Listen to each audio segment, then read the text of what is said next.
그때 며느리 폰을 찾아달라던 손자가 천사였는지 악마였는지 모르겠어요. 한 정신과 상담실. 하얀 조명이 고요히 비추는 공간에서 70세 김영희는 눈을 꼭 감은 채 앉아 있었습니다. 의사는 조용히 물었습니다. 그날 무슨 일이 있었나요? 영희는 깊게 숨을 들이마시고 자신을 바라보는 의사의 눈을 응시했습니다. 기억하기 싫은 지난 일들. 벌레 취급받던 수치스럽던 순간들. 하지만 털어놓고 싶었습니다. 70년을 살면서 이렇게 자신의 이야기를 오롯이 들어주는 이가 있었던가. 김영희는 목구멍까지 차오르는 눈물을 삼키며 사건 속으로 기억을 더듬기 시작했습니다.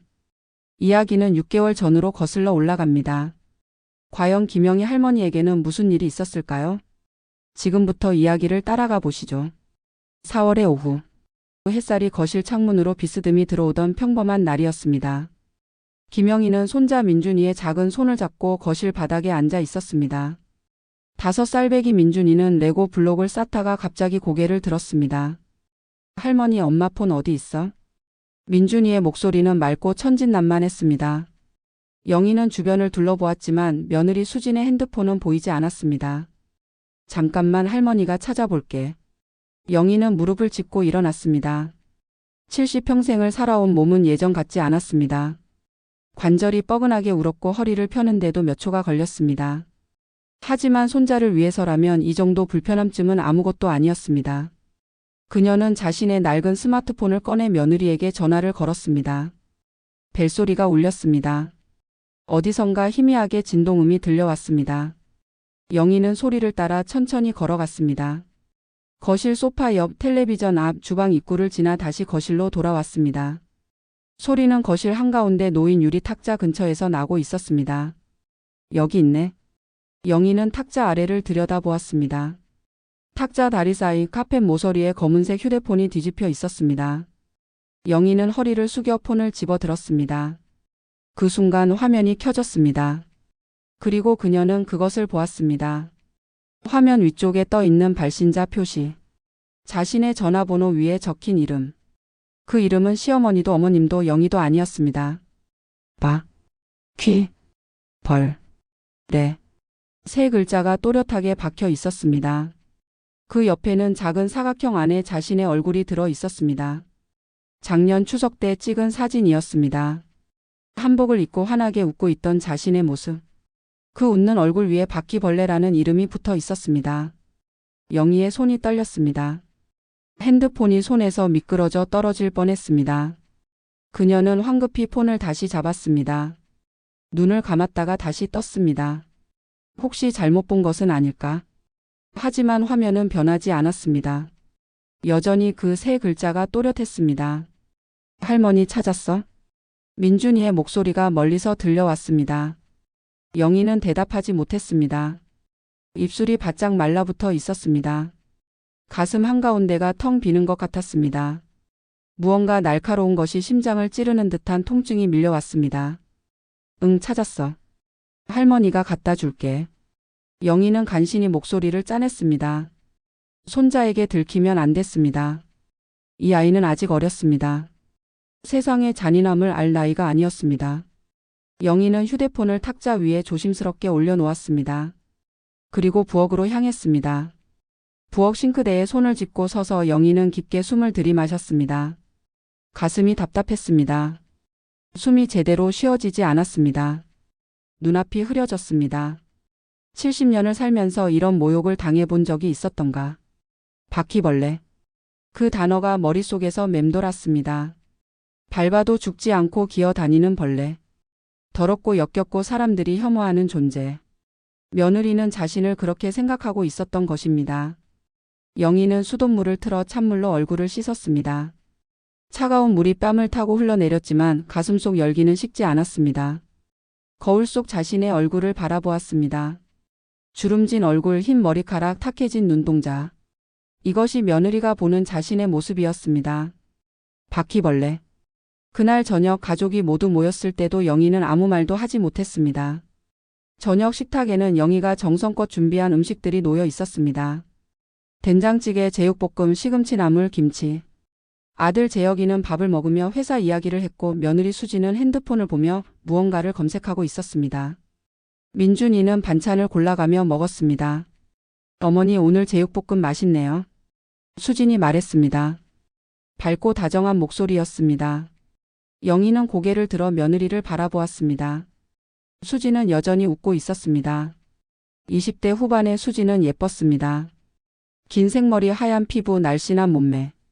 누가 봐도 며느리감으로 손색 없는 여자였습니다. 그래, 많이 먹어. 영희는 짧게 대답했습니다.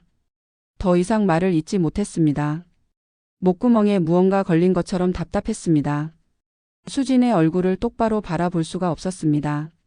저 입에서 나온 말들이, 저 손으로 입력한 글자들이 자꾸만 떠올랐습니다. 어머니 괜찮으세요? 안색이 안 좋아 보이는데. 재혁이가 걱정스러운 표정으로 물었습니다. 영희는 고개를 저었습니다.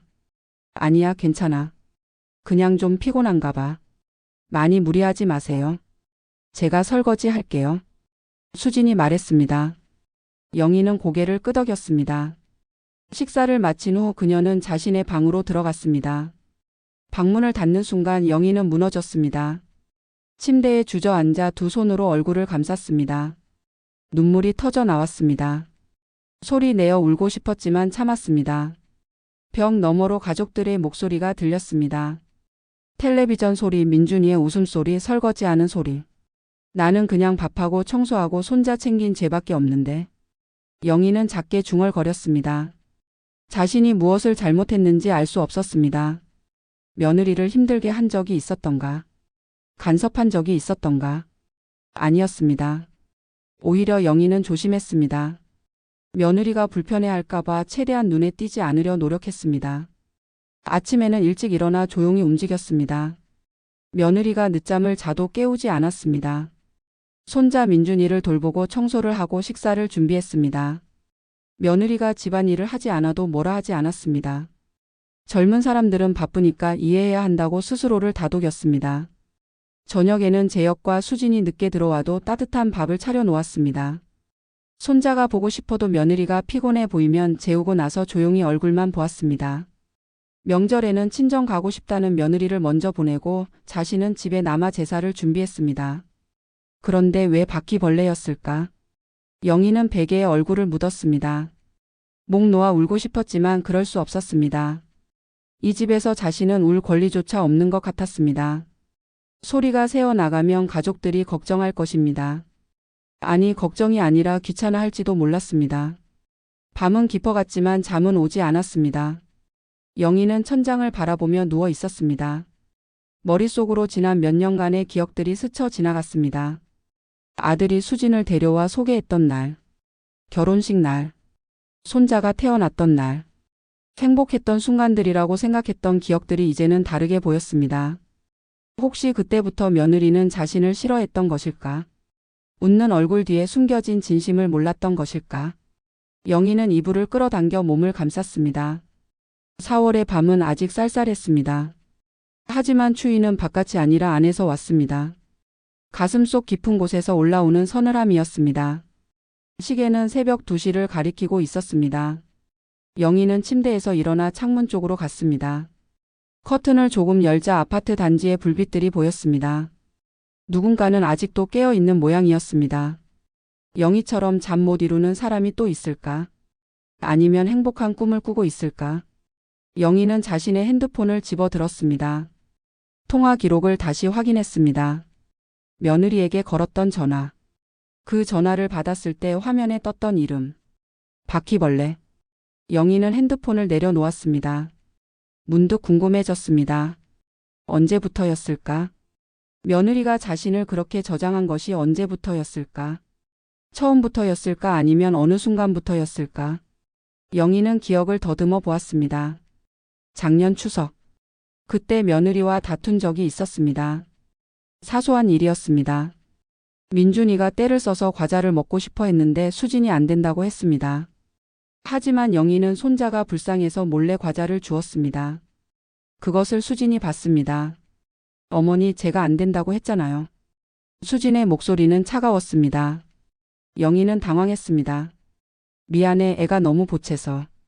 어머니가 그러시면 제가 애 키우기 힘들어요. 제 말 좀 들어주세요. 그날 이후로 며느리는 며칠 동안 말을 거의 하지 않았습니다. 영희는 미안했습니다. 자신이 잘못했다고 생각했습니다. 그래서 더 조심하려고 노력했습니다. 하지만 그것으로는 부족했던 모양입니다. 혹시 그때부터였을까? 며느리가 자신을 바퀴벌레로 저장한 것이. 영희는 한숨을 쉬었습니다. 알 수 없었습니다. 며느리의 마음속을 들여다볼 수 없었습니다. 다음 날 아침 영희는 평소처럼 일어났습니다. 시계는 새벽 5시를 가리키고 있었습니다.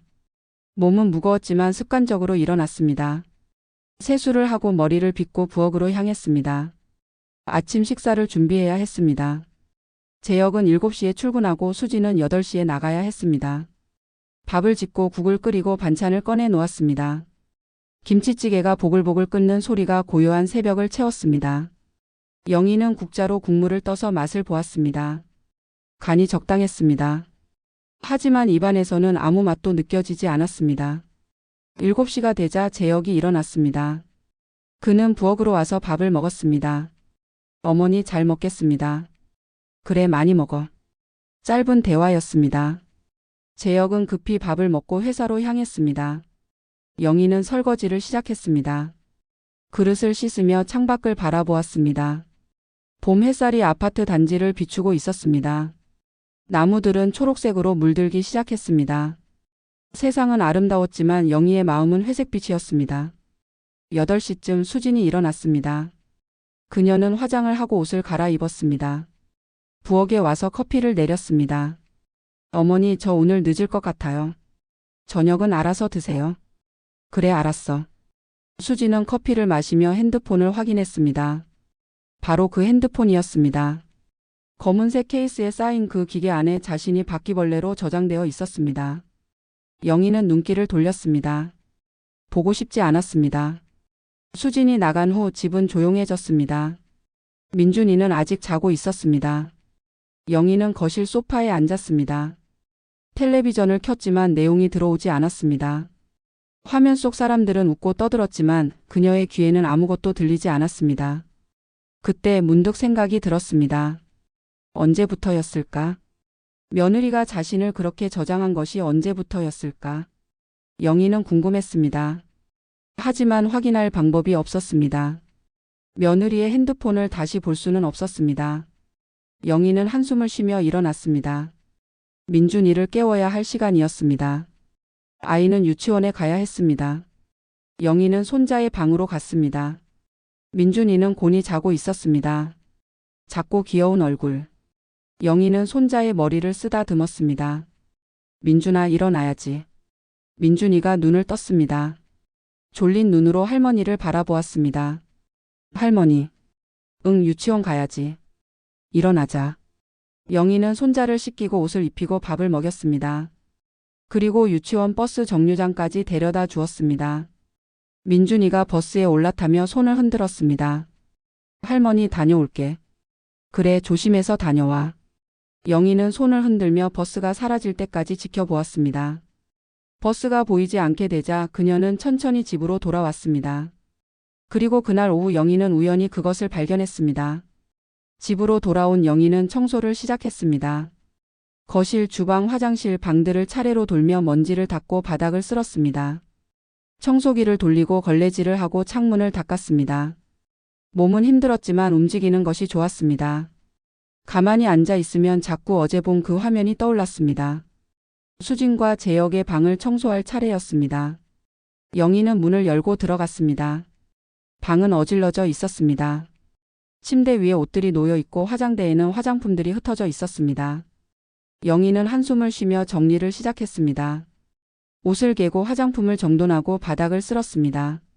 그러다가 책상 위에 놓인 노트북이 눈에 들어왔습니다. 노트북은 열려 있었습니다. 화면은 꺼져 있었지만 영희가 청소하다가 실수로 마우스를 건드렸습니다. 화면이 켜졌습니다. 그리고 영희는 보았습니다. 메신저 창이 떠 있었습니다. 며느리 수진과 친구의 대화였습니다. 영희는 보려고 한 것이 아니었습니다. 그냥 우연히 눈에 들어왔습니다. 하지만 한번 본 것은 지울 수 없었습니다. 메시지 하나가 화면 한가운데 또렷하게 보였습니다. 시어머니 진짜 답답해 죽겠어. 냄새도 나고 맨날 간섭하고 소리도 시끄러워. 진짜 언제까지 같이 살아야 하나. 영희의 다리에서 힘이 빠졌습니다. 그 자리에 주저앉을 뻔했습니다. 가까스로 책상을 붙잡고 버텼습니다. 숨이 막혔습니다. 가슴이 쥐어짜는 듯 아팠습니다. 냄새, 간섭, 소리. 세 단어가 머릿속에서 메아리 쳤습니다. 며느리는 자신에게서 냄새가 난다고 생각했습니다. 자신이 간섭한다고 생각했습니다. 소리가 시끄럽다고 생각했습니다. 영희는 황급히 방을 나왔습니다. 자신의 방으로 돌아와 문을 닫았습니다. 침대에 앉아 두 손으로 얼굴을 감쌌습니다. 눈물이 흘러내렸습니다. 이번에는 참을 수 없었습니다. 목 놓아 울고 싶었지만 소리를 죽였습니다. 냄새가 난다고 했습니다. 영희는 자신의 옷을 확인했습니다. 냄새를 맡아보았습니다. 빨래를 잘해서 입는데 무슨 냄새가 날까? 노인 냄새를 말하는 것일까? 그렇다면 어쩔 수 없는 것 아닌가? 나이가 들면 몸에서 나는 냄새를 어떻게 막을 수 있단 말인가? 영희는 화장실로 가서 샤워를 했습니다. 뜨거운 물로 몸을 씻었습니다. 비누를 여러 번 칠하고 머리를 감고 온몸을 문질렀습니다. 피부가 빨갛게 될 때까지 씻었습니다. 하지만 마음속 더러움은 씻어지지 않았습니다. 간섭은 또 무엇인가? 영희는 며느리에게 이래라 저래라 한 적이 없었습니다. 손자를 어떻게 키우라고 말한 적도 집안일을 어떻게 하라고 지적한 적도 없었습니다. 그저 묻는 말에 대답하고 도움이 필요할 때 거들었을 뿐이었습니다. 혹시 그것도 간섭이었을까? 도움을 준 것이 오히려 간섭이 되었을까? 영희는 알 수 없었습니다. 며느리가 원하는 것이 무엇인지 자신이 어떻게 해야 하는지 알 수 없었습니다. 소리는 또 어떻습니까? 영희는 조용한 사람이었습니다. 큰 소리로 웃거나 떠든 적이 없었습니다. 텔레비전도 작은 소리로 봤고 걸을 때도 조심스럽게 움직였습니다. 그런데 그것마저 시끄럽다니. 영희는 거울 앞에 섰습니다. 70살 여자의 얼굴이 비쳤습니다. 젊었을 때는 예뻤습니다. 동네에서 미인으로 소문났었습니다. 하지만 이제는 늙었습니다. 세월은 누구에게나 잔인했습니다. 나는 이제 쓸모없는 존재구나. 영희는 작게 중얼거렸습니다. 거울 속 자신에게 말하는 것 같았습니다. 아니, 세상에게 말하는 것 같았습니다. 70년을 살면서 가족을 위해 헌신했습니다. 남편을 뒷바라지하고 아들을 키우고 며느리를 맞이했습니다. 그리고 손자를 돌보았습니다. 하지만 이제 그녀는 바퀴벌레였습니다. 밟아도 죽지 않고 기어다니는 존재. 사람들이 혐오하는 벌레. 냄새나고 간섭하고 시끄러운 존재. 며느리의 눈에 자신은 그렇게 보였습니다. 그날 저녁 영희는 결심했습니다. 더 이상 이대로 살 수 없다고. 이 고통을 혼자 안고 갈 수 없다고. 누군가에게 도움을 청해야 한다고. 영희는 자신의 방에서 핸드폰을 꺼냈습니다. 인터넷을 검색했습니다. 정신과 상담이라고 입력했습니다. 화면에 여러 병원들이 나왔습니다. 영희는 그중 가까운 곳 하나를 선택했습니다. 전화번호를 메모하고 핸드폰을 집어들었습니다. 손이 떨렸습니다. 70년을 살면서 정신과에 가본 적은 없었습니다. 정신과는 정신병자들이 가는 곳이라는 편견이 있었습니다. 하지만 지금은 그런 것을 따질 때가 아니었습니다. 영희는 매일 잠을 잘 수도 정상적인 생활을 할 수도 없었습니다. 전화를 걸었습니다. 벨소리가 몇 번 울린 후 누군가 받았습니다. 네, 마음 편한 정신건강의학과입니다. 부드러운 여자의 목소리였습니다. 영희는 잠시 망설였습니다. 그러다가 입을 열었습니다. 저기 상담 예약을 하고 싶은데요. 네, 언제가 좋으세요? 빠르면 빠를수록 좋겠어요. 그럼 내일 오후 2시는 어떠세요? 네, 좋아요. 성함이 어떻게 되세요? 김영희입니다. 네, 김영희님. 내일 오후 2시에 뵙겠습니다. 예약을 마치고 전화를 끊었습니다. 영희는 깊게 숨을 들이마셨습니다. 작은 발걸음이었지만 시작이었습니다. 더 이상 혼자 아파하지 않기로 한 결심의 첫걸음이었습니다. 영희는 창밖을 바라보았습니다. 해가 지고 있었습니다. 하늘은 주황색과 붉은색으로 물들어 있었습니다. 아름다운 노을이었습니다. 하지만 영희의 마음은 여전히 어두웠습니다. 방문 밖에서 가족들의 소리가 들렸습니다. 재혁이 퇴근한 모양이었습니다.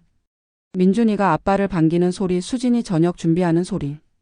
평범한 일상의 소리들이었습니다. 영희는 방에서 나가 부엌으로 갔습니다. 저녁 식사를 도와야 했습니다. 하지만 수진은 거절했습니다. 어머니 괜찮아요. 제가 할게요. 쉬세요. 그래 알았어. 영희는 거실로 갔습니다. 소파에 앉아 텔레비전을 켰습니다. 뉴스가 나오고 있었습니다. 하지만 내용은 귀에 들어오지 않았습니다. 머릿속은 여전히 그 세 단어로 가득했습니다.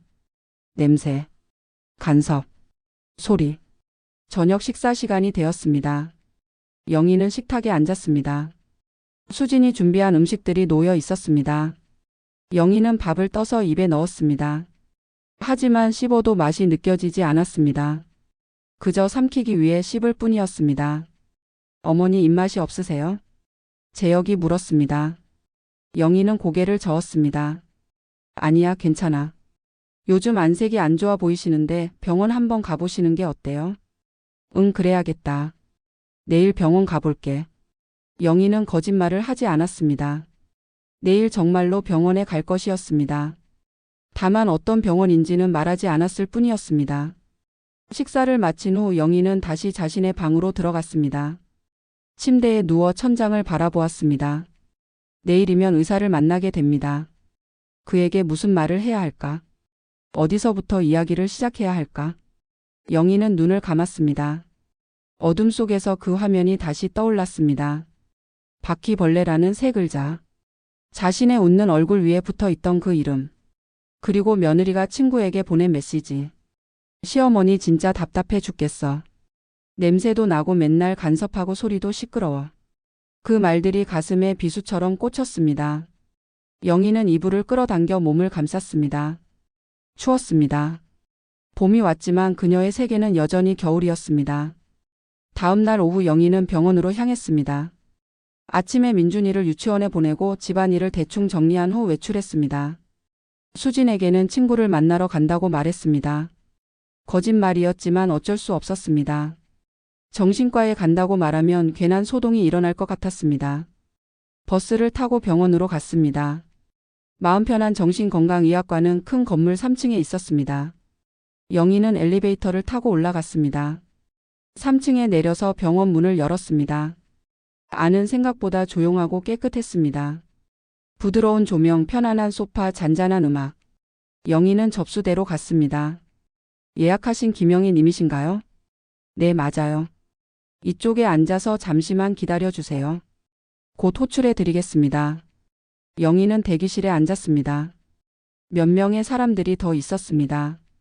젊은 여자, 중년 남자, 할머니 한 분. 모두 각자의 고민을 안고 이곳에 온 것이었습니다.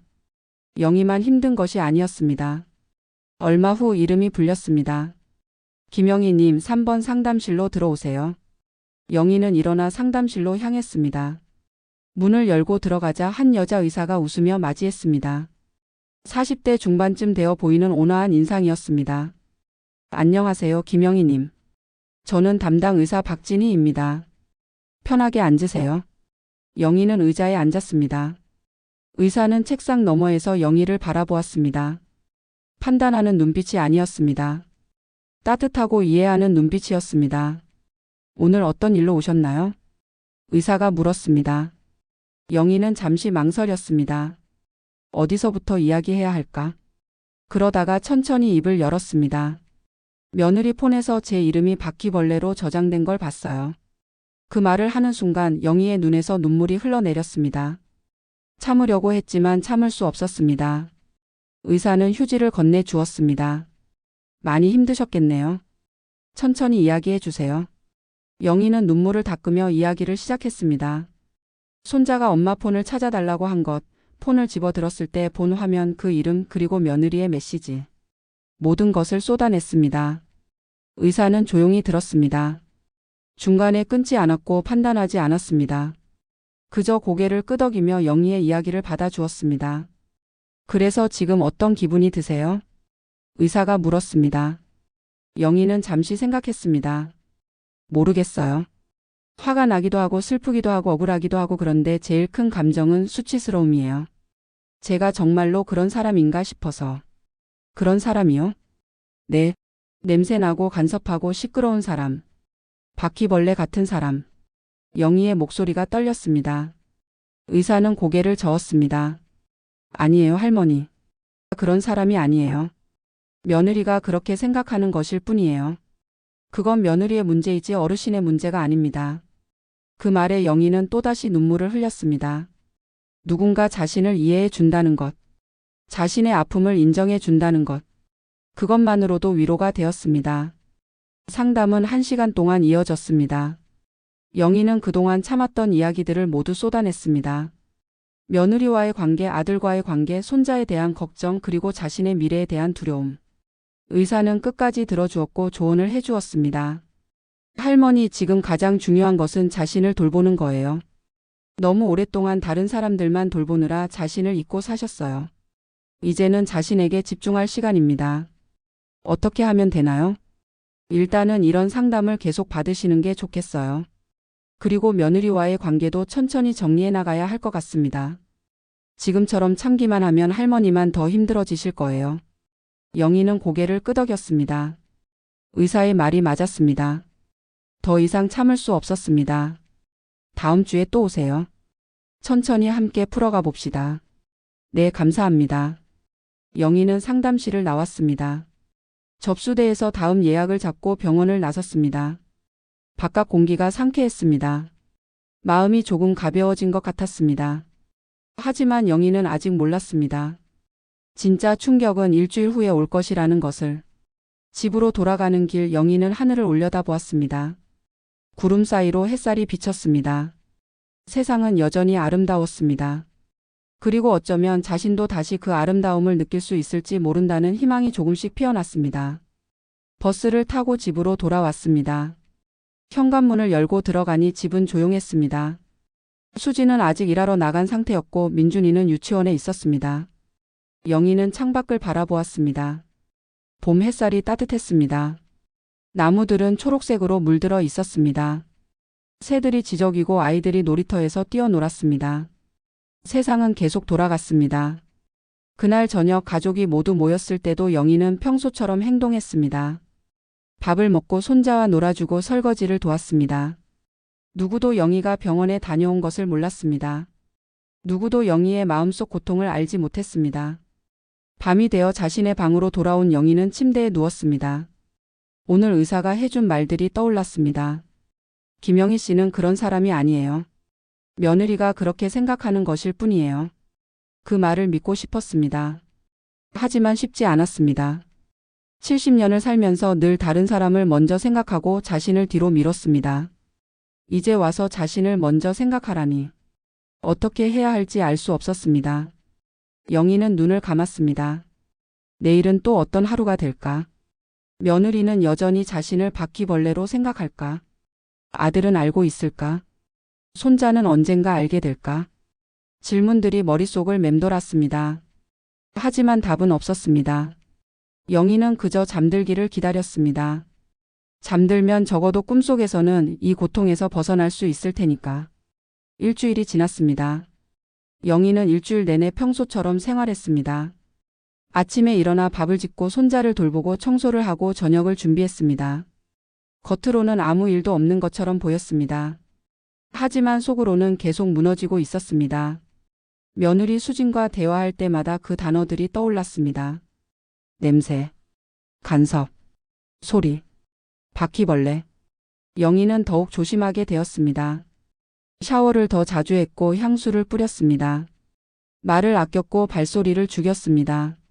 자신의 존재를 최대한 지우려고 노력했습니다. 하지만 그럴수록 더 힘들었습니다. 자신의 집인데 눈치를 봐야 하는 현실.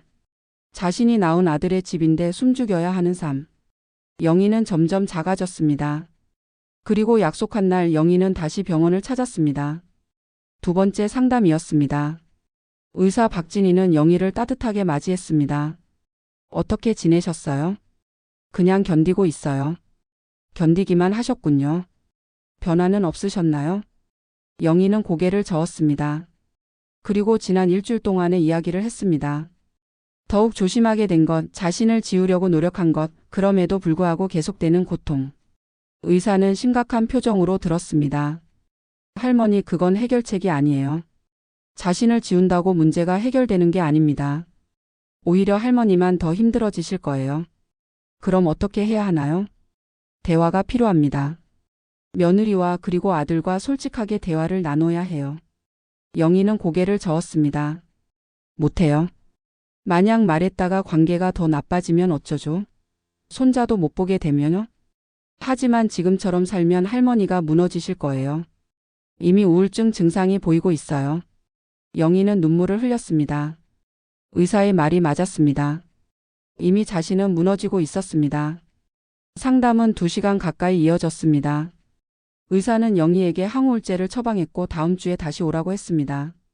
영희는 약을 받아들고 병원을 나왔습니다. 집으로 돌아가는 길 영희는 약봉지를 손에 쥐고 있었습니다.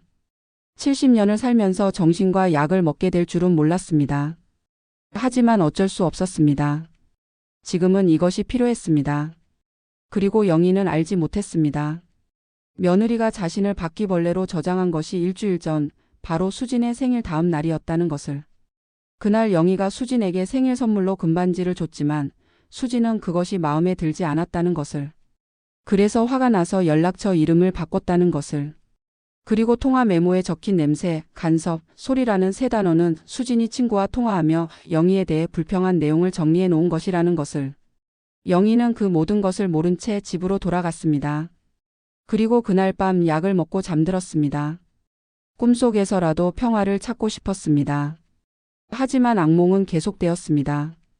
꿈속에서도 영희는 바퀴벌레였습니다. 사람들이 자신을 밟으려 하고 혐오하고 쫓아내려 했습니다.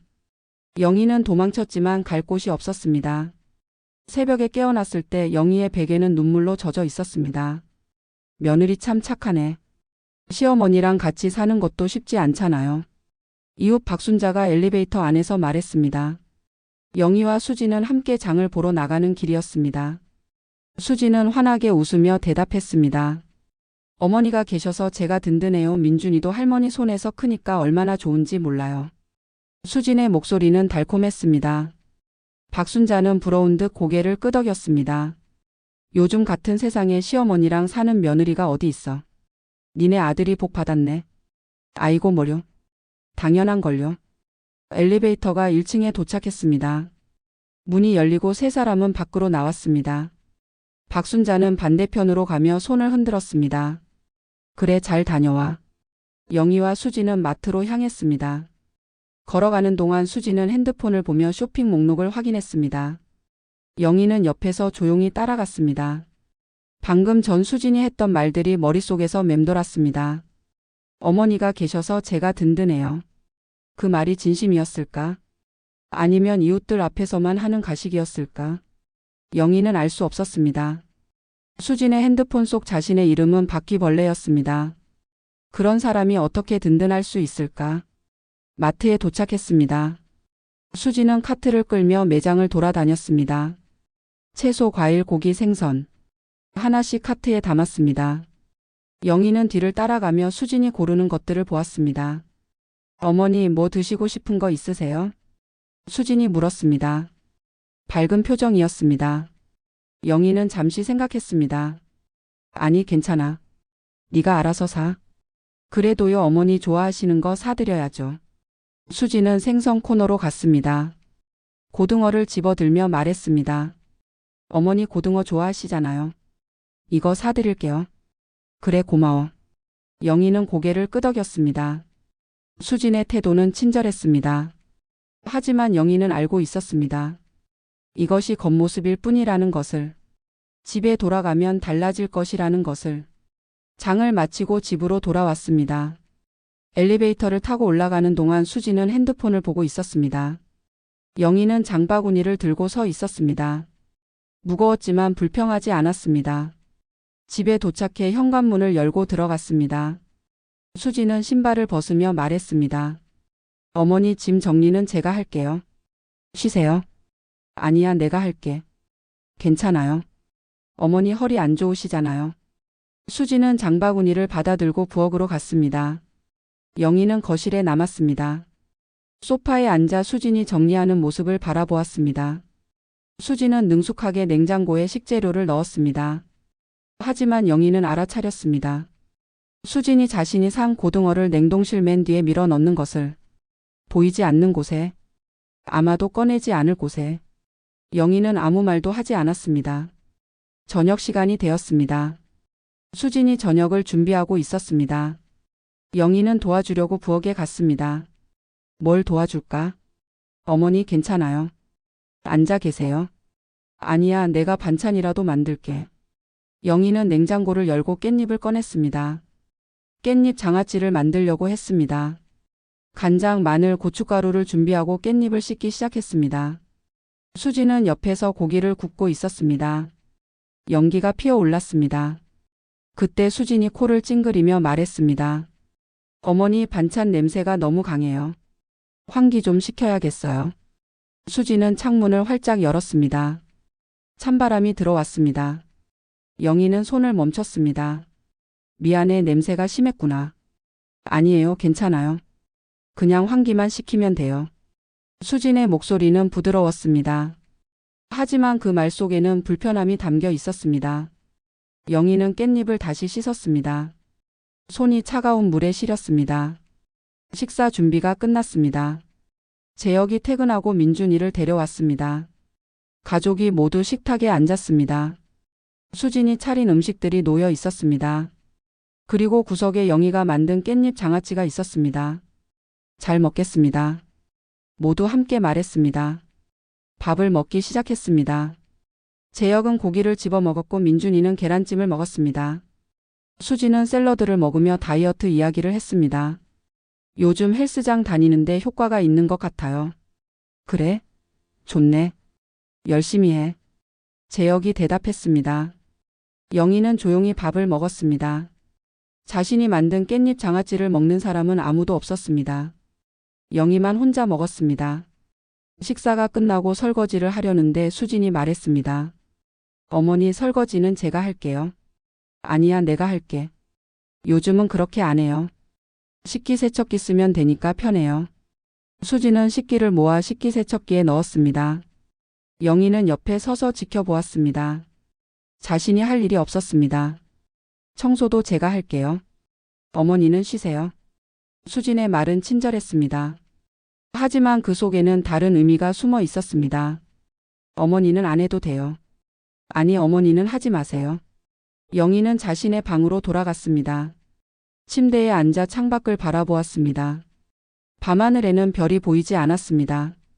도시의 불빛이 너무 밝아서 별들이 사라졌습니다. 며느리 눈치 보는 것도 효도라 생각했지. 영희는 작게 중얼거렸습니다.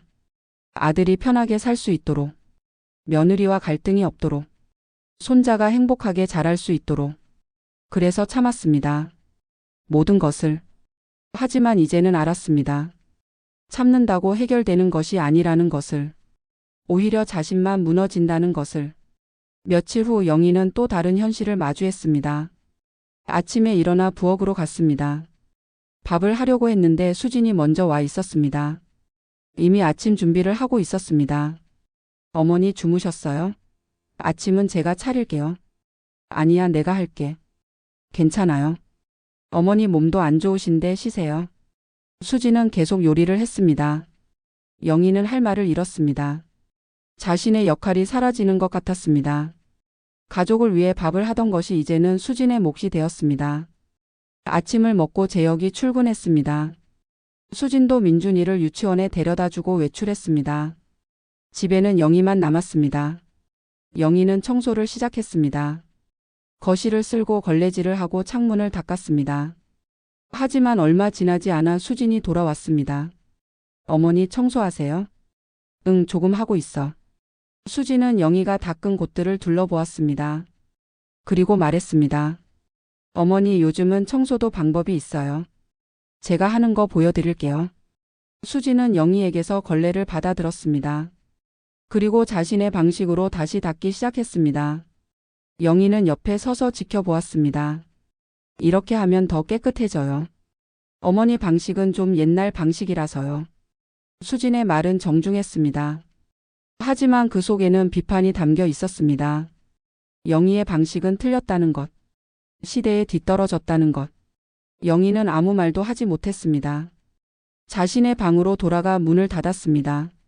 침대에 앉아 두 손을 모았습니다. 무기력함이 밀려왔습니다. 내가 이 집에서 할 수 있는 게 뭐가 있을까? 밥도 수진이 하고 청소도 수진이 하고 손자도 수진이 돌봅니다. 영희는 그저 방에 앉아 있을 뿐입니다. 존재하지만 존재하지 않는 것 같았습니다. 며칠이 지났습니다. 영희는 점점 더 자신을 지웠습니다. 아침에 일찍 일어나지 않았습니다. 수진이 알아서 하니까. 청소도 하지 않았습니다. 수진이 다시 하니까. 요리도 하지 않았습니다. 수진이 더 잘하니까. 영희는 하루 종일 방에서 텔레비전을 보거나 창밖을 바라보거나 그냥 누워 있었습니다. 가족들은 영희가 편하게 쉬고 있다고 생각했습니다. 하지만 사실은 존재감을 잃어가고 있었습니다. 그러던 어느 날 영희는 우연히 그것을 보게 되었습니다. 오후였습니다. 영희는 물을 마시러 부엌에 갔습니다. 거실을 지나가는데 수진의 노트북이 소파 위에 놓여 있었습니다. 화면이 켜져 있었습니다. 영희는 그냥 지나가려고 했습니다.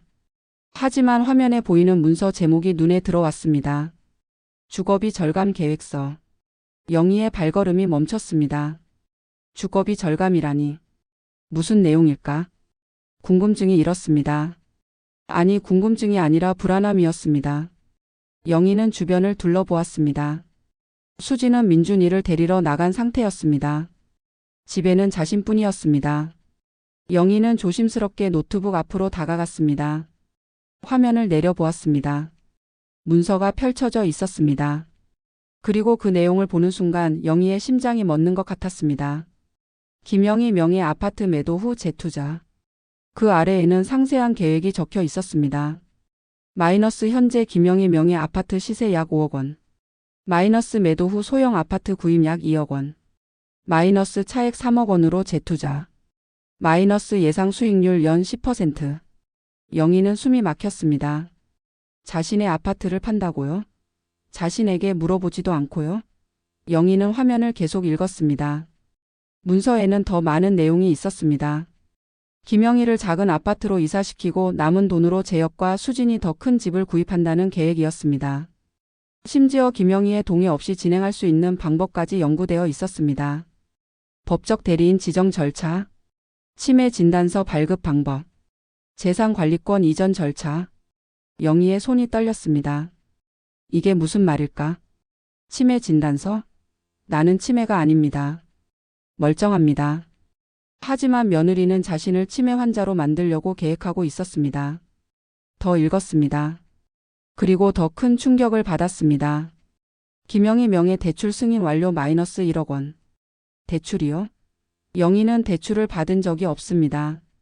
하지만 문서에는 분명히 적혀 있었습니다. 자신의 이름으로 1억 원 대출이 승인되었다고. 영희는 뒤로 물러났습니다. 다리에 힘이 풀려 소파에 주저앉았습니다. 머리가 어지러웠습니다. 이해할 수 없었습니다. 어떻게 내 이름으로 대출을 받을 수 있지? 그때 문득 기억이 떠올랐습니다. 한 달 전쯤 수진이 서류에 사인을 부탁했던 일이. 어머니, 민준이 보험 서류인데 사인 좀 해주세요. 영희는 아무 의심 없이 사인했습니다. 손자를 위한 일이라고 생각했습니다. 하지만 그것이 보험 서류가 아니었던 것입니다. 대출 서류였습니다. 영희는 손으로 얼굴을 감쌌습니다. 눈물이 흘러내렸습니다. 믿었던 며느리에게 속았습니다. 아니, 속은 것이 아니라 이용당한 것입니다. 그때 현관문이 열리는 소리가 들렸습니다. 영희는 황급히 일어났습니다. 노트북을 원래 위치에 그대로 두고 부엌으로 갔습니다. 물을 마시는 척했습니다. 수진이 민준이와 함께 들어왔습니다. 어머니 집에 계셨어요? 응, 물 마시려고. 아, 네. 민준아, 할머니한테 인사해. 다녀왔습니다, 할머니. 민준이가 환하게 웃으며 달려왔습니다. 영희는 손자를 안아주었습니다. 하지만 마음은 무거웠습니다. 이 아이의 엄마가 자신에게 이런 짓을 하고 있다니. 수진은 노트북을 집어들었습니다. 화면을 확인하고는 재빨리 닫았습니다. 혹시 영희가 봤을까 의심하는 눈빛이었습니다. 하지만 영희는 태연하게 물을 마셨습니다. 민준아, 할매가 과자 줄까? 네. 영희는 민준이에게 과자를 주었습니다. 손자는 기뻐하며 과자를 먹었습니다. 영희는 손자의 머리를 쓰다듬었습니다. 이 아이만은 순수했습니다. 세상의 더러움을 아직 모르는 아이였습니다. 저녁 시간이 되었습니다. 재혁이 퇴근했습니다. 가족이 모두 모여 저녁을 먹었습니다. 영희는 평소처럼 행동했습니다. 아무것도 모르는 척했습니다. 하지만 속으로는 계속 생각했습니다. 아들은 알고 있을까? 며느리의 계획을. 저녁을 먹으면서 영희는 아들 재혁을 관찰했습니다. 재혁은 평소처럼 밥을 먹고 회사 이야기를 하고 민준이와 놀아주었습니다. 특별히 이상한 점은 없었습니다. 혹시 재혁은 모르는 걸까? 수진이 혼자 계획한 걸까? 아니면 둘이 함께 짠 것일까? 영희는 알 수 없었습니다. 식사가 끝나고 설거지를 하는 수진에게 재혁이 다가갔습니다. 둘이 작은 목소리로 이야기를 나누었습니다. 영희는 거실에서 텔레비전을 보는 척하며 귀를 기울였습니다. 여보, 어머니 아파트 건은 어떻게 됐어? 재혁의 목소리였습니다. 영희의 심장이 빠르게 뛰었습니다. 응, 거의 다 됐어. 다음 주에 계약하면 돼. 수진의 목소리였습니다. 영희는 숨을 죽였습니다. 어머니한테는 말씀드렸어? 아직. 나중에 말씀드릴 거야. 어차피 어머니가 편하게 사실 수 있는 집으로 옮기는 거잖아. 그래도 미리 말씀드리는 게 좋지 않을까? 괜찮아. 어머니 요즘 기억력도 안 좋으시고 판단력도 떨어지시잖아. 우리가 알아서 해드리는 게 나아. 영희는 주먹을 꽉 쥐었습니다. 기억력이 안 좋다고? 판단력이 떨어진다고? 며느리는 자신을 무능력자로 만들고 있었습니다. 그래, 네가 알아서 해. 어머니가 편하게 살 수 있게만 해줘. 재혁의 말이었습니다. 영희는 가슴이 무너지는 것 같았습니다. 아들마저도 며느리 편이었습니다. 자신의 재산을 처분하는 것을 알면서도 막지 않았습니다. 영희는 자리에서 일어나 자신의 방으로 갔습니다. 문을 닫고 침대에 앉았습니다. 온몸이 떨렸습니다. 분노인지 슬픔인지 배신감인지 알 수 없는 감정이 밀려왔습니다. 그날 밤 영희는 잠을 이룰 수 없었습니다. 천장을 바라보며 누워 있었습니다. 머릿속으로 모든 것이 정리되었습니다. 며느리는 자신을 바퀴벌레로 생각했습니다. 그리고 이제는 자신의 재산까지 노리고 있었습니다. 자신의 이름으로 대출을 받고 자신의 아파트를 팔려고 했습니다. 심지어 치매 진단서를 받아 법적 대리인이 되려고 계획하고 있었습니다. 그리고 아들 재혁은 모든 것을 알고 있었습니다. 하지만 막지 않았습니다. 오히려 엄마가 편하게 살게 해드리려는 거야라며 며느리를 감쌌습니다. 영희는 눈물을 흘렸습니다. 70년을 살면서 이런 배신을 당할 줄은 몰랐습니다. 자신이 낳아 키운 아들이 자신이 며느리로 받아들인 여자가 이렇게 자신을 이용할 줄은. 나는 그저 가족을 위해 살았을 뿐인데. 영희는 작게 중얼거렸습니다. 남편이 돌아가신 후 아들 하나 믿고 살았습니다. 아들을 위해 모든 것을 희생했습니다. 자신의 젊음도 꿈도 행복도 포기했습니다. 그런데 이제 와서 이 대접을 받아야 한단 말입니까? 영희는 침대에서 일어나 서랍을 열었습니다. 안에는 통장과 도장이 들어 있었습니다. 자신의 재산이었습니다. 남편이 남긴 것, 자신이 평생 모은 것. 아파트도 예금도 모두 자신의 이름이었습니다. 하지만 이제 그것들이 위험에 처했습니다. 며느리가 노리고 있었습니다. 어떻게 해야 하지? 영희는 생각했습니다.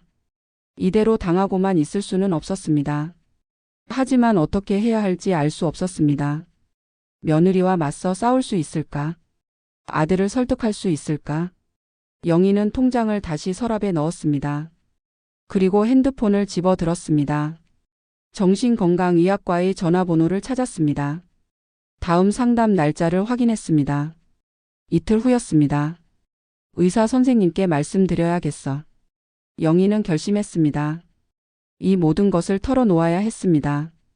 혼자서는 감당할 수 없었습니다. 도움이 필요했습니다. 새벽이 되어서야 영희는 잠들었습니다. 하지만 잠은 편하지 않았습니다. 꿈속에서도 며느리가 나타났습니다. 자신의 재산을 가져가려는 며느리. 자신을 치매 환자로 만들려는 며느리. 영희는 식은땀을 흘리며 깨어났습니다. 시계는 새벽 5시를 가리키고 있었습니다. 영희는 침대에서 일어나 창밖을 바라보았습니다. 동쪽 하늘이 조금씩 밝아오고 있었습니다. 새로운 날이 시작되고 있었습니다.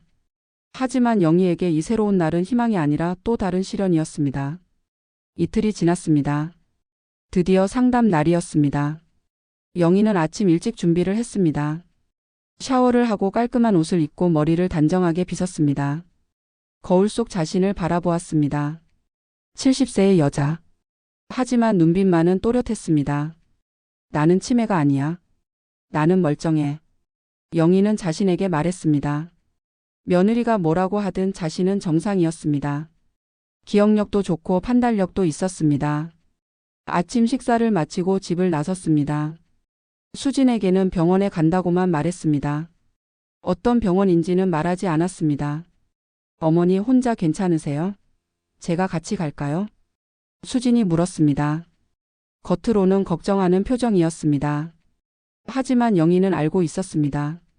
진짜 의도를? 아니야, 괜찮아. 금방 다녀올게. 영희는 서둘러 집을 나왔습니다. 수진이 따라오면 안 됐습니다. 정신과에 간다는 것을 들키면 안 됐습니다. 그러면 정말로 치매 환자 취급을 받을 것입니다.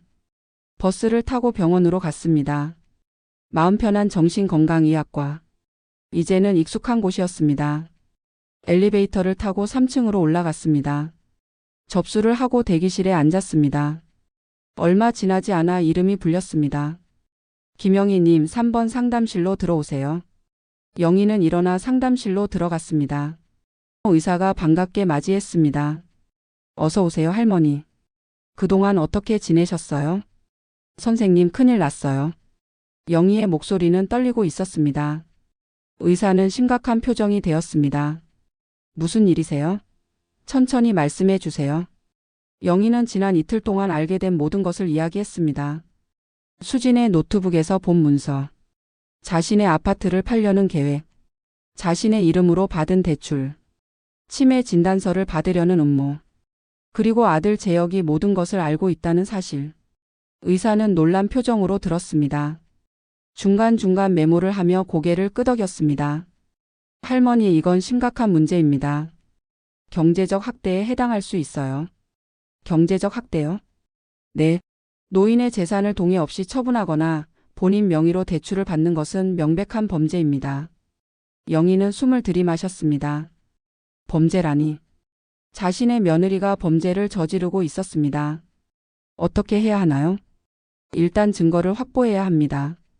그 노트북 문서를 사진으로 찍으셨나요? 영희는 고개를 저었습니다.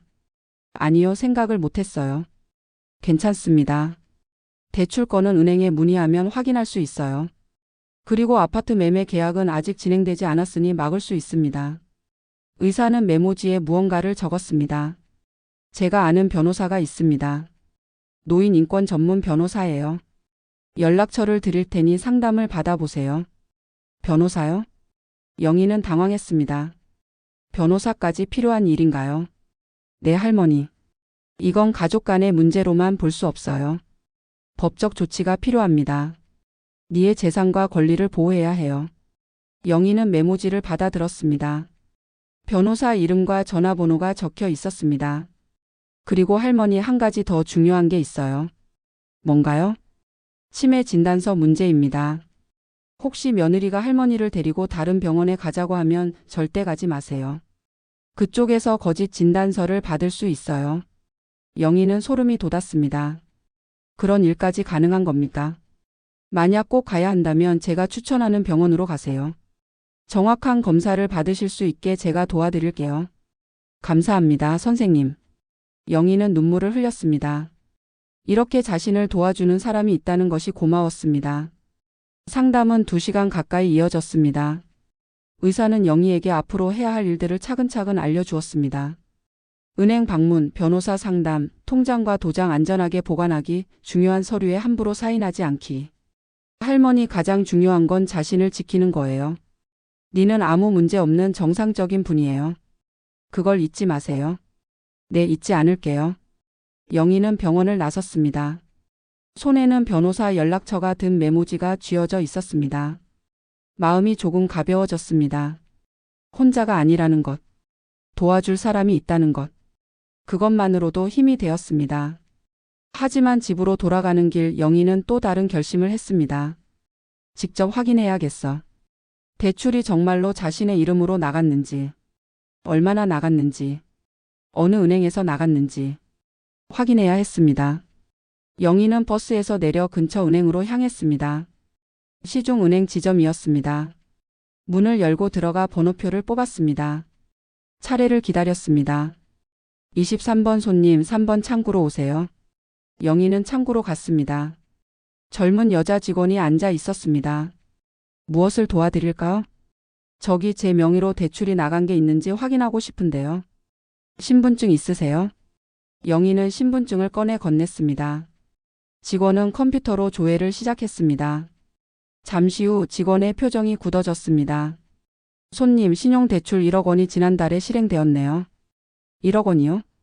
영희는 놀랐습니다. 문서에서 본 것이 사실이었습니다. 네, 그리고 현재 잔액도 1억 원입니다. 아직 한 푼도 갚지 않으셨네요. 제가 대출을 받은 적이 없는데요. 그러시면 신분 도용일 수 있습니다. 경찰에 신고하셔야 해요. 영희는 숨이 막혔습니다. 신분 도용. 하지만 서류에 사인한 것은 자신이었습니다. 속아서 한 것이지만 혹시 대출 신청서 사본을 볼 수 있나요? 잠시만요. 직원은 다시 컴퓨터를 조작했습니다. 프린터에서 서류가 나왔습니다. 영희는 서류를 받아들었습니다. 그리고 확인했습니다. 자신의 서명이 있었습니다. 틀림없었습니다. 한 달 전 수진이 부탁했던 그 서류였습니다. 보험 서류라고 했는데 영희는 중얼거렸습니다. 직원이 물었습니다. 뭐라고 하셨어요? 아니에요. 이 대출을 취소할 수 있나요? 이미 실행된 대출이라 취소는 어렵습니다. 하지만 전액 상환하시면 됩니다. 1억 원을요? 네, 그리고 이자도 내셔야 해요.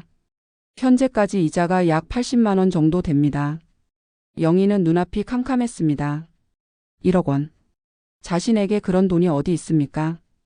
예금을 다 합쳐도 5천만 원 정도였습니다. 그 돈은 어디로 갔나요? 수진님 계좌로 이체되었습니다. 영희는 주먹을 꽉 쥐었습니다. 며느리가 가져간 것입니다. 자신의 이름으로 대출받은 1억 원을 며느리가 가져갔습니다. 감사합니다. 영희는 서류를 가지고 은행을 나왔습니다. 다리가 후들거렸습니다. 근처 벤치에 앉아 숨을 고르었습니다. 1억 원. 어떻게 갚지? 생각할수록 막막했습니다. 자신의 예금으로는 부족했습니다. 아파트를 팔아야 할까? 하지만 그것도 며느리가 노리는 것 아닙니까? 영희는 핸드폰을 꺼냈습니다. 의사가 준 변호사 연락처를 다시 확인했습니다. 전화를 걸어야 했습니다. 더 이상 미룰 수 없었습니다. 손이 떨렸지만 영희는 번호를 눌렀습니다. 벨이 울렸습니다. 네, 법무법인 정희입니다. 여자의 목소리였습니다. 영희는 숨을 고르고 말했습니다. 저기 박진희 선생님 소개로 전화드렸습니다. 상담을 받고 싶은데요. 아, 네. 성함이 어떻게 되세요? 김영희입니다. 네, 김영희님. 언제 오실 수 있으세요? 오늘 가능한가요? 오늘이요? 잠시만요. 전화 너머로 키보드 치는 소리가 들렸습니다. 오후 4시에 한 분 취소하셔서 자리가 났네요. 4시에 오실 수 있으세요? 네, 가겠습니다. 주소는? 영희는 주소를 메모했습니다. 서울 시내였습니다. 지금부터 가면 시간이 넉넉했습니다. 전화를 끊고 영희는 일어났습니다. 법무법인으로 가야 했습니다. 변호사를 만나 상담을 받아야 했습니다. 오후 4시 영희는 법무법인 정의에 도착했습니다. 깔끔한 사무실이었습니다. 접수대에서 이름을 말하자 곧 안으로 안내되었습니다.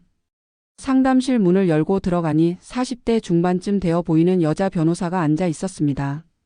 안녕하세요, 김영희님. 저는 변호사 이수진입니다. 안녕하세요. 영희는 자리에 앉았습니다. 변호사는 따뜻한 눈빛으로 영희를 바라보았습니다. 박진희 선생님께 연락받았습니다. 무슨 일로 오셨는지 말씀해 주세요. 영희는 모든 것을 이야기했습니다. 며느리 폰에 바퀴벌레, 노트북에 문서, 자신의 이름으로 받은 대출, 아파트를 팔려는 계획, 치매 진단서를 받으려는 음모. 모든 것을 변호사는 심각한 표정으로 들었습니다. 메모를 하며 중간중간 질문을 했습니다. 대출 서류에 사인하신 게 맞으시죠? 네, 하지만 속아서 한 거예요. 보험 서류라고 해서요. 그럼 사기에 해당합니다. 그리고 경제적 학대에도 해당하고요. 변호사는 메모를 계속했습니다. 아파트 매매는 아직 진행되지 않았죠? 네, 문서에는 다음 주에 계약한다고 되어 있었어요. 그럼 막을 수 있습니다. 등기부등본에 가처분 신청을 하면 돼요. 가처분이요? 네. 아파트를 함부로 처분하지 못하도록 법적으로 막는 겁니다. 영희는 고개를 끄덕였습니다. 어렵지만 이해가 되었습니다. 그리고 대출권은 형사 고소를 하셔야 해요. 사기죄로요. 며느리를 고소해야 한다는 말씀이신가요? 네, 그렇습니다. 안 그러면 할머니가 1억 원을 갚으셔야 해요. 영희는 망설였습니다. 며느리를 고소한다니. 그럼 가족이 완전히 깨지는 것 아닙니까? 할머니, 지금 가족을 생각하실 때가 아닙니다. 니의 재산과 인생이 걸린 문제예요. 며느리는 이미 할머니를 가족으로 생각하지 않고 있어요. 변호사의 말이 가슴에 와닿았습니다. 맞는 말이었습니다. 바퀴벌레로 저장한 사람이 어떻게 가족입니까? 알겠습니다. 하겠습니다. 영희는 결심했습니다. 더 이상 당하고만 있을 수 없었습니다. 좋습니다. 그럼 바로 진행하겠습니다. 일단 내일 경찰서에 고소장을 제출하고 가처분 신청도 법원에 넣겠습니다. 변호사는 서류를 꺼냈습니다. 위임장이었습니다. 여기 사인해 주세요. 제가 할머니를 대리해서 법적 절차를 진행할게요. 영희는 서류를 읽어보았습니다. 이번에는 제대로 읽었습니다. 속지 않기 위해서. 내용을 확인하고 사인했습니다. 수임료는 500만 원입니다. 착수금으로 반, 성공하면 나머지 반을 받겠습니다. 네, 알겠습니다. 영희는 통장을 꺼냈습니다. 500만 원. 큰 돈이었지만 어쩔 수 없었습니다. 자신을 지키기 위해 필요한 돈이었습니다. 상담을 마치고 법무법인을 나왔습니다. 하늘은 이미 어두워지고 있었습니다. 영희는 버스 정류장으로 걸어갔습니다. 이제 시작이구나. 며느리와의 전쟁. 아니, 자신을 지키기 위한 싸움. 70년을 살면서 이런 일을 겪게 될 줄은 몰랐습니다. 버스를 타고 집으로 돌아갔습니다. 현관문을 열고 들어가니 수진이 거실에서 텔레비전을 보고 있었습니다. 어머니, 병원 다녀오셨어요? 많이 늦으셨네요. 응, 검사를 좀 했어. 영희는 짧게 대답하고 자신의 방으로 들어갔습니다. 수진의 얼굴을 보고 싶지 않았습니다. 방문을 닫고 침대에 앉았습니다. 오늘 하루가 마치 한 달처럼 느껴졌습니다. 의사 상담, 은행 방문, 변호사 상담. 모든 것이 현실 같지 않았습니다. 하지만 현실이었습니다. 그리고 내일부터 더 큰 일들이 벌어질 것입니다. 경찰 고소, 법원 신청. 며느리는 알게 될 것입니다. 그리고 아들도. 영희는 핸드폰을 꺼내 아들 재혁에게 문자를 보냈습니다. 재혁아, 내일 엄마 좀 만나자. 할 이야기가 있어. 잠시 후 답장이 왔습니다. 네, 엄마. 무슨 일이세요? 내일 퇴근하고 갈게요. 영희는 한숨을 쉬었습니다. 아들에게 모든 것을 말해야 했습니다. 며느리가 한 일들을.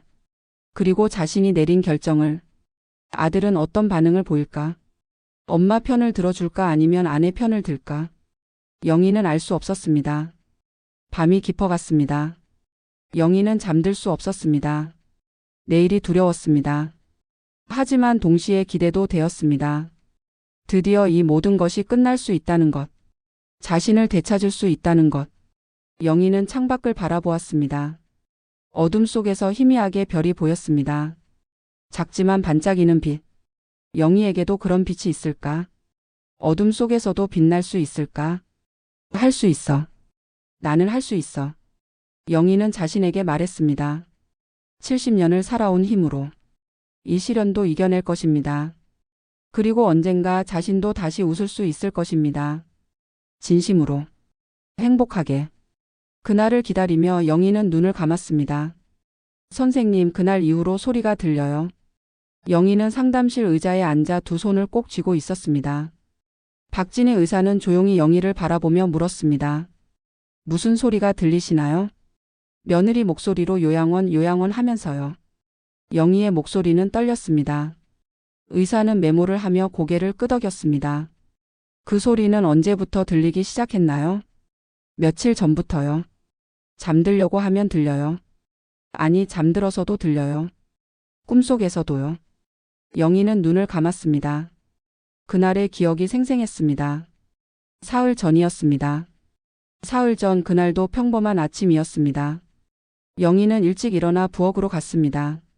물을 마시려고 냉장고를 여는데 거실에서 소리가 들렸습니다. 수진의 목소리였습니다. 누군가와 통화를 하고 있었습니다. 응, 맞아. 진짜 힘들어 죽겠어. 영희는 발걸음을 멈췄습니다. 수진이 누구와 이야기하는 걸까? 궁금했습니다. 아니, 궁금한 것이 아니라 불안했습니다. 언니, 우리 집에는 바퀴벌레가 한 마리 있어. 영희의 심장이 쿵 내려앉았습니다. 바퀴벌레. 자신을 말하는 것이었습니다. 매일 청소하고 잔소리하고 눈치 주고. 진짜 미치겠어. 수진의 목소리는 짜증으로 가득했습니다. 영희는 부엌 문 뒤에 몸을 숨겼습니다. 더 듣고 싶지 않았지만 발이 떨어지지 않았습니다. 요양원 넣어야지, 키르키르. 전화 너머 친구의 목소리가 들렸습니다. 그리고 수진이 웃었습니다. 밝게 유쾌하게. 그러게. 진짜 요양원 보내고 싶어. 그럼 우리 집도 넓어지고 편해질 텐데. 영희는 입을 틀어막았습니다. 비명이 나올 것 같았습니다. 자신을 요양원에 보내고 싶다고 했습니다. 그것도 웃으면서. 근데 남편이 반대할 것 같아. 효자 코스프레 하거든. 에이, 남편 설득하면 되지. 어머니 건강 안 좋으시다고 하면서. 그것도 그렇네. 치매 증상 있다고 하면 되려나? 오, 그거 좋다. 치매면 요양원 당연히 가야지. 두 사람의 웃음소리가 거실을 가득 채웠습니다. 영희는 숨을 죽였습니다. 그들은 웃었습니다. 한 사람의 인생을 농담처럼 다루며 웃었습니다.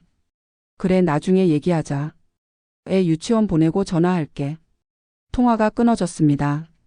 영희는 조금 더 기다렸다가 부엌에서 나왔습니다. 수지는 소파에 앉아 핸드폰을 보고 있었습니다. 어머니 일찍 일어나셨네요. 수지는 환하게 웃으며 말했습니다. 방금 전 통화에서 보였던 그 차갑고 잔인한 모습은 온데간데 없었습니다. 완벽한 가면이었습니다. 응, 물 좀 마시려고. 영희는 평정을 유지하려 애썼습니다. 하지만 손이 떨렸습니다. 수진이 알아차릴까봐 얼른 방으로 돌아갔습니다. 방문을 닫는 순간 영희는 무너졌습니다. 침대에 주저앉아 베개를 끌어안았습니다. 소리 내어 울고 싶었지만 참았습니다. 벽이 얇았습니다. 들릴 수 있었습니다. 요양원. 그 단어가 머릿속에서 맴돌았습니다. 자신을 요양원에 보내려 한다고 했습니다. 치매라고 거짓말을 해서라도. 나는 치매가 아니야. 멀쩡해. 영희는 거울 속 자신에게 말했습니다. 영희는 이불을 머리까지 덮었습니다. 다음 날 영희는 더 큰 충격을 받았습니다. 아침에 일어나니 몸이 무거웠습니다. 잠을 거의 못 잤기 때문이었습니다. 영희는 겨우 일어나 거실로 나갔습니다. 수진이 소파에 앉아 노트북으로 무언가를 보고 있었습니다. 영희가 지나가자 화면을 재빨리 닫았습니다. 하지만 영희는 봤습니다. 잠깐이었지만 확실히 봤습니다. 요양원 비용 비교. 화면에 그렇게 적혀 있었습니다. 수지는 이미 요양원을 알아보고 있었습니다. 어머니 잘 주무셨어요? 수진의 목소리는 여전히 밝았습니다. 영희는 고개를 끄덕이고 부엌으로 갔습니다. 손이 떨려서 물잔을 제대로 잡을 수 없었습니다. 진짜구나. 정말로 나를 요양원에 보내려는 거구나. 영희는 싱크대를 붙잡고 섰습니다. 숨이 막혔습니다. 가슴이 답답했습니다. 이대로 있으면 안 됐습니다. 뭔가 해야 했습니다. 영희는 자신의 방으로 돌아가 핸드폰을 집었습니다. 변호사 이수진에게 전화를 걸었습니다. 벨이 몇 번 울린 후 연결되었습니다. 여보세요, 김영희님. 선생님, 며느리가 요양원을 알아보고 있어요. 영희의 목소리는 다급했습니다. 변호사는 잠시 침묵했습니다. 확실하신가요? 네, 제가 직접 봤어요. 노트북에 요양원 비용 비교하는 화면이 있었어요. 알겠습니다. 이건 심각한 문제입니다. 혹시 며느리가 후견인 신청을 했을 수도 있어요. 후견인 신청이요? 네. 치매나 정신질환이 있는 사람의 재산을 관리하기 위해 법원에 신청하는 겁니다. 만약 승인되면 며느리가 할머니의 모든 재산을 관리할 수 있게 돼요. 영희는 소름이 돋았습니다. 그런 일이 가능한 겁니까? 제가 법원에 확인해 볼게요. 혹시 신청이 들어왔는지요? 제발 부탁드려요. 전화를 끊고 영희는 침대에 앉았습니다. 후견인 신청. 그것까지 할 수 있단 말입니까? 며느리는 어디까지 갈 생각입니까? 그날 오후 변호사에게서 전화가 왔습니다. 영희는 민준이를 유치원에서 데려온 후 잠시 쉬고 있었습니다. 핸드폰이 울렸습니다. 여보세요? 김영희님, 확인했습니다. 변호사의 목소리는 심각했습니다. 영희의 심장이 빠르게 뛰었습니다. 며느리 수진 씨가 지난주에 후견인 신청을 했습니다. 영희는 숨이 멎는 것 같았습니다. 뭐라고요? 법원에 할머니에 대한 성년 후견 개시 심판을 청구했어요. 이유는 치매 증상이라고 되어 있습니다. 하지만 나는 치매가 아니에요. 알아요. 그래서 제가 법원에 의견서를 제출했습니다. 할머니는 정상적으로 판단 능력이 있으시고 이 신청은 경제적 학대 목적이라고요. 영희는 눈물이 났습니다. 분노인지 슬픔인지 알 수 없었습니다. 그럼 어떻게 되나요? 법원에서 할머니를 직접 면담할 거예요. 그때 정상적으로 응답하시면 신청은 기각될 겁니다. 언제요? 아마 2주 후쯤일 거예요. 통지서가 올 겁니다. 알겠습니다. 전화를 끊고 영희는 주저앉았습니다. 며느리는 이미 후견인 신청까지 했습니다. 자신이 모르는 사이에, 자신의 동의 없이 이렇게까지 하는 거구나. 영희는 이불을 끌어안았습니다. 차갑고 외로웠습니다. 70년을 살면서 이렇게 배신당할 줄은 몰랐습니다. 그날 밤도 영희는 잠들 수 없었습니다. 눈을 감으면 소리가 들렸습니다. 요양원, 요양원. 며느리의 목소리가 귓가를 맴돌았습니다. 영희는 귀를 막았습니다. 하지만 소리는 머릿속에서 울렸습니다. 치매, 치매. 후견인, 후견인. 재산, 재산. 소리들이 점점 커졌습니다. 영희는 베개로 머리를 감쌌습니다. 하지만 소리는 멈추지 않았습니다. 새벽 3시 영희는 침대에서 일어났습니다. 더 이상 견딜 수 없었습니다. 약을 먹어야 했습니다. 의사가 처방해준 수면제를 꺼냈습니다. 하지만 약을 입에 넣기 직전 영희는 멈췄습니다. 문득 생각이 들었습니다. 이러면 안 돼. 약에 의존하면 정말로 정신이 이상해질 수 있어. 며느리는 그것을 원하고 있었습니다.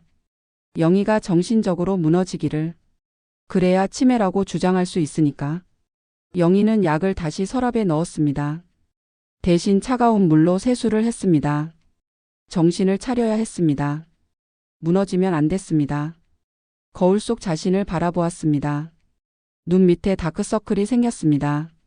얼굴은 야위었습니다. 하지만 눈빛만은 또렷했습니다.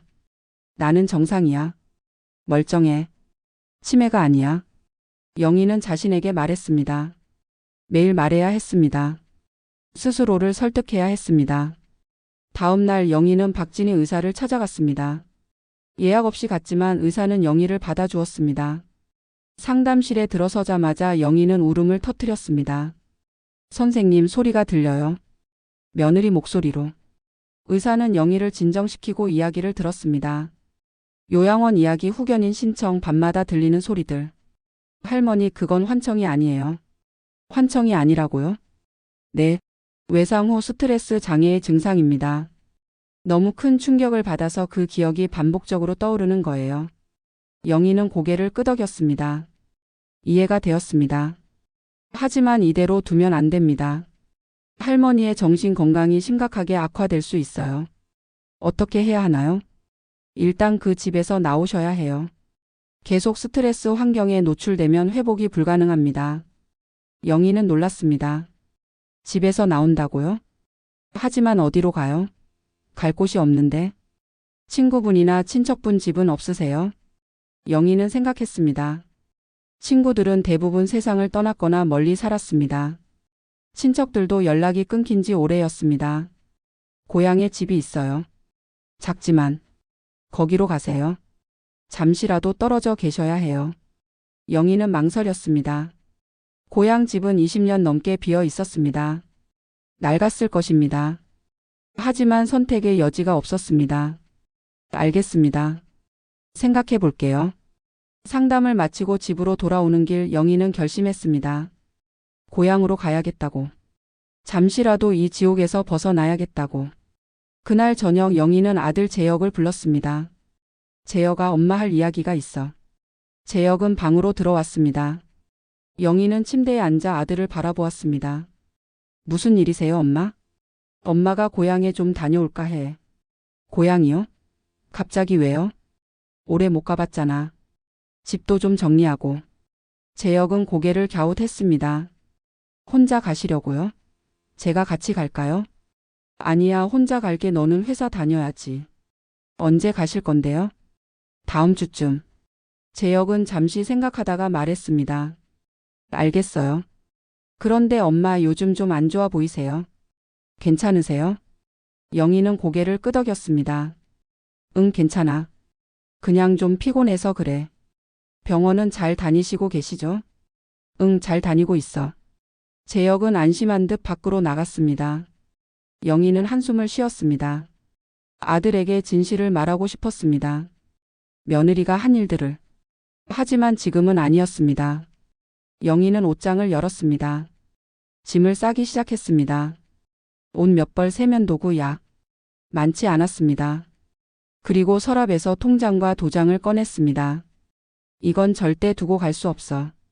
영희는 통장과 도장을 가방 깊숙이 넣었습니다. 며느리의 손이 닿지 않는 곳에 보관해야 했습니다. 짐을 다 싸고 나니 밤이 깊었습니다.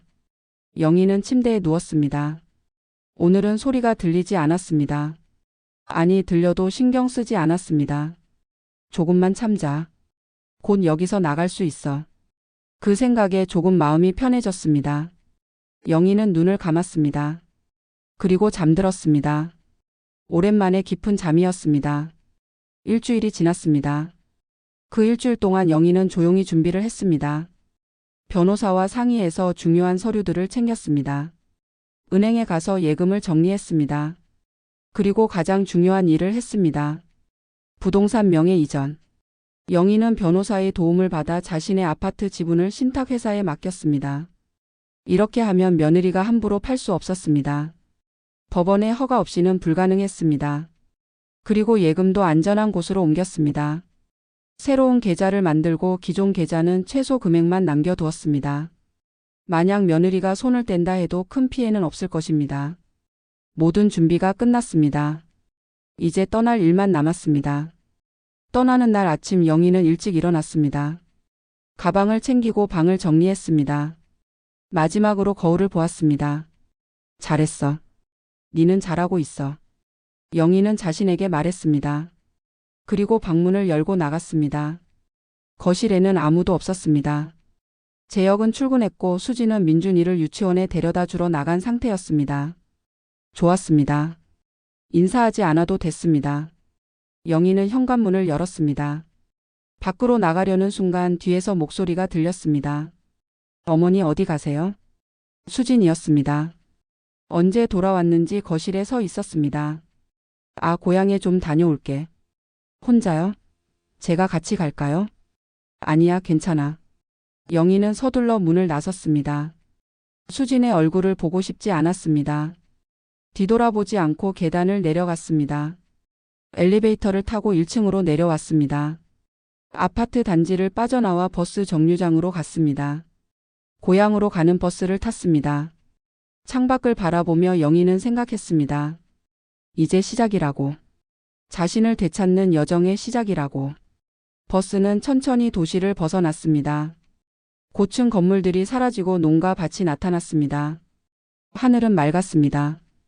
영희는 오랜만에 편안함을 느꼈습니다. 3시간 후 영희는 고향 마을에 도착했습니다. 버스에서 내리자 익숙한 풍경이 펼쳐졌습니다. 20년 전 그대로였습니다. 작은 가게, 좁은 골목, 오래된 집들. 아무것도 변하지 않았습니다. 영희는 가방을 들고 걸었습니다. 자신의 집으로 향했습니다. 10분쯤 걸어가니 작은 한옥이 보였습니다. 낡았지만 여전히 서 있었습니다. 대문을 열고 들어갔습니다. 마당에는 잡초가 자라 있었습니다. 하지만 집은 무너지지 않았습니다. 견고했습니다. 영희는 방문을 열었습니다. 먼지 냄새가 났습니다. 하지만 불쾌하지 않았습니다. 오히려 편안했습니다. 이곳은 자신의 공간이었습니다. 누구의 눈치도 볼 필요 없는 곳이었습니다. 가방을 내려놓고 창문을 열었습니다. 신선한 공기가 들어왔습니다. 영희는 깊게 숨을 들이마셨습니다. 드디어 자유야. 영희는 작게 중얼거렸습니다. 그리고 웃었습니다. 오랜만에 진심으로 웃었습니다. 집을 정리하기 시작했습니다. 먼지를 닦고 바닥을 쓸고 짐을 풀었습니다. 몸은 힘들었지만 마음은 가벼웠습니다. 저녁이 되어 영희는 마당에 앉았습니다. 하늘을 올려다 보았습니다. 별이 보였습니다. 도시에서는 볼 수 없던 별들이 가득했습니다. 아름답다. 영희는 감탄했습니다. 70년을 살면서 별을 이렇게 자세히 본 적이 있었던가. 항상 바쁘게 살았습니다. 가족을 위해, 다른 사람을 위해. 자신을 위한 시간은 없었습니다. 하지만 이제는 달랐습니다. 이제는 자신을 위해 살 것입니다. 누구의 눈치도 보지 않고, 누구에게도 짓밟히지 않고. 영희는 핸드폰을 꺼냈습니다. 박진희 의사에게 문자를 보냈습니다. 선생님, 고향에 잘 도착했어요. 여기는 공기가 좋네요. 마음도 편해요. 잠시 후 답장이 왔습니다. 다행입니다, 할머니. 천천히 쉬세요. 다음 주에 통화합시다. 영희는 미소 지었습니다. 걱정해주는 사람이 있다는 것. 그것만으로도 힘이 되었습니다. 그날 밤 영희는 편안하게 잠들었습니다. 소리는 들리지 않았습니다. 며느리의 목소리도, 요양원이라는 단어도 고요했습니다. 며칠이 지났습니다. 영희는 고향 마을에서 조용히 지냈습니다. 아침에 일어나 산책을 하고, 낮에는 집을 정리하고, 저녁에는 책을 읽었습니다. 단순한 일상이었지만 행복했습니다. 마을 사람들이 하나둘 영희를 알아봤습니다. 어머, 영희 아니가? 언제 왔어? 아, 네. 며칠 전에 왔어요. 오래 있을 거가? 아직 모르겠어요. 좀 쉬다 갈까 해요. 사람들은 반가워했습니다. 고향은 따뜻했습니다. 서울의 차가운 아파트와는 달랐습니다. 어느 날 영희는 변호사 이수진에게서 전화를 받았습니다. 할머니, 좋은 소식이 있어요. 무슨 소식이에요? 후견인 신청이 기각되었어요. 법원에서 할머니를 면담한 결과 정상적인 판단 능력이 있다고 인정했습니다. 영희는 안도의 한숨을 쉬었습니다. 정말요? 다행이네요. 네. 그리고 며느리가 무단으로 받은 대출권도 사기로 인정되었어요. 경찰에서 조사를 시작했습니다. 그럼 며느리는 어떻게 되나요? 조사를 받게 될 거예요. 최악의 경우 기소될 수도 있고요. 영희는 복잡한 심경이었습니다. 며느리가 벌을 받는 것은 당연했습니다. 하지만 한편으로는 가슴이 아팠습니다. 가족이 이렇게 무너지다니. 할머니 괜찮으세요? 네, 괜찮아요. 그냥 좀 슬프네요. 이해합니다. 하지만 할머니가 잘못한 게 아니에요. 자신을 지킨 거예요. 알아요. 고맙습니다, 선생님. 전화를 끊고 영희는 마당에 나갔습니다. 봄 햇살이 따뜻했습니다. 꽃들이 피어나고 있었습니다. 생명은 계속되었습니다. 그날 오후 아들 재혁에게서 전화가 왔습니다. 영희는 망설이다가 전화를 받았습니다. 여보세요? 엄마, 나야. 재혁의 목소리는 떨리고 있었습니다. 왜 그래? 엄마, 경찰에서 연락이 왔어요. 수진이가 엄마 명의로 대출을 받았다고. 그래. 엄마, 이게 무슨 일이에요? 엄마가 고소한 거예요? 영희는 깊게 숨을 들이마셨습니다. 그래, 내가 했어. 왜요? 왜 그런 짓을 하셨어요? 재혁의 목소리에 분노가 섞여 있었습니다. 영희는 차분하게 말했습니다. 재혁아, 네 아내가 나한테 뭘 했는지 알아? 뭘 했는데요? 내 이름으로 1억 원 대출을 받았어. 내가 모르게. 그리고 내 아파트를 팔려고 했어. 요양원에 보내려고 후견인 신청까지 했고. 재혁은 침묵했습니다. 그리고 나를 바퀴벌레라고 불렀어. 친구들한테 요양원 보내겠다고 웃으면서 말했고. 엄마. 재혁아, 나는 네 엄마야. 70년을 살면서 너를 위해 모든 걸 희생했어. 그런데 이런 대접을 받아야 해? 영희의 목소리가 떨렸습니다. 재혁은 아무 말도 하지 못했습니다. 미안해, 재혁아. 하지만 엄마도 살아야 해. 더 이상 당할 수 없어. 엄마 어디 계세요? 고향에 있어. 당분간 여기 있을 거야. 엄마 집으로 돌아오세요. 얘기해요. 아니야. 나는 이제 그 집에 안 갈 거야. 엄마. 재혁아, 니는 네 가족을 잘 챙겨. 엄마는 엄마 인생을 살게. 영희는 전화를 끊었습니다. 눈물이 흘러내렸습니다. 아들과의 대화는 힘들었습니다. 하지만 필요한 일이었습니다. 그날 밤 영희는 박진희 의사와 통화했습니다. 상담 시간이었습니다. 의사는 조용히 영희의 이야기를 들었습니다. 김영희 씨 며느리 목소리. 지금도 들리시나요? 아니요, 이제는 안 들려요. 여기 와서부터는. 다행이네요. 환경을 바꾸신 게 도움이 된 것 같습니다. 영희는 고개를 끄덕였습니다. 선생님, 며칠 전에 본 게 있어요. 며느리 카카오톡 대화. 무슨 내용이었나요? 언니들, 우리 집엔 바퀴벌레가 한 마리 있어요. 매일 청소하고 잔소리해요. 그러니까 친구가 요양원 넣어야지 키읔키읔 이랬어요. 영희의 목소리가 떨렸습니다. 그게 저였어요. 그 사람들은 웃었고 나는 숨을 죽였죠. 의사는 한숨을 쉬었습니다. 많이 힘드셨겠네요. 네. 그때는 복수하고 싶었어요. 며느리를 똑같이 괴롭히고 싶었어요. 지금은요? 영희는 잠시 생각했습니다.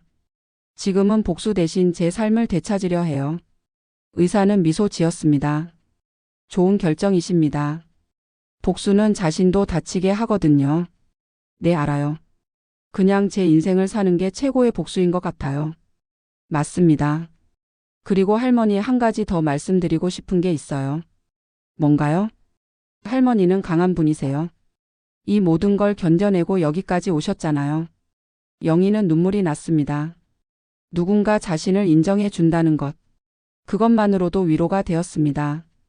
고맙습니다, 선생님. 천천히 회복하세요. 할머니는 충분히 잘하고 계세요. 통화를 끊고 영희는 창밖을 바라보았습니다.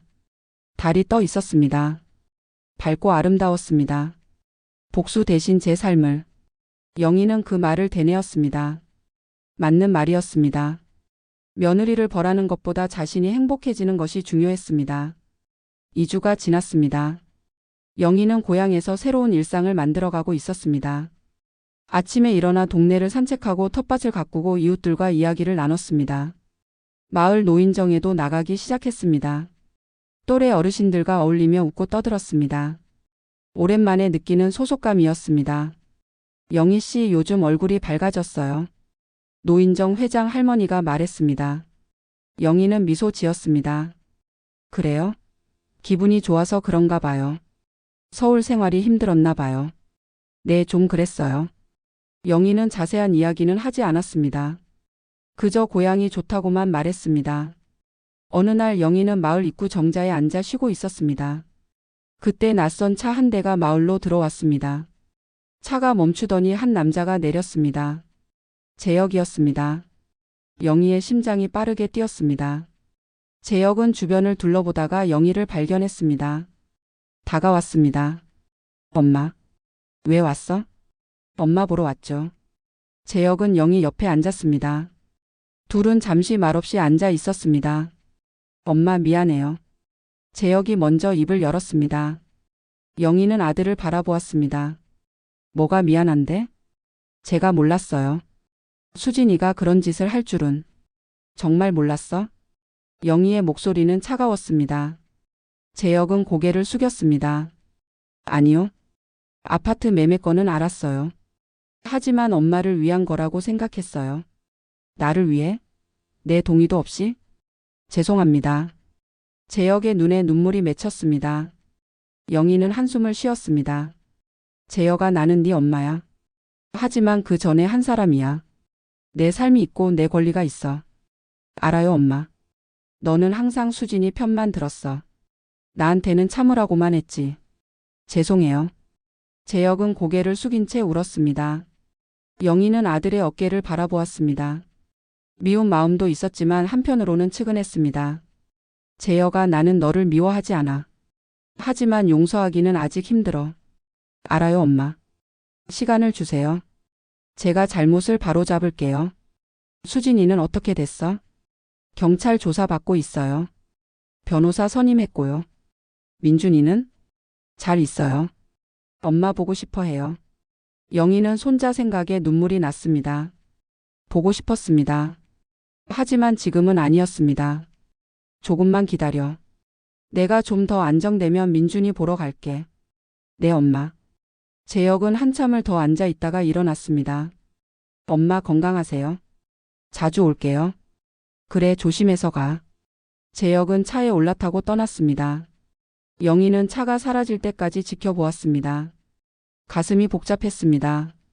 하지만 후회는 없었습니다. 한 달이 지났습니다. 영희는 이제 완전히 고향에 정착했습니다. 집도 깔끔하게 정리되었고 텃밭에는 채소가 자라고 있었습니다. 마을 사람들과도 친해졌습니다. 어느 날 변호사 이수진에게서 전화가 왔습니다.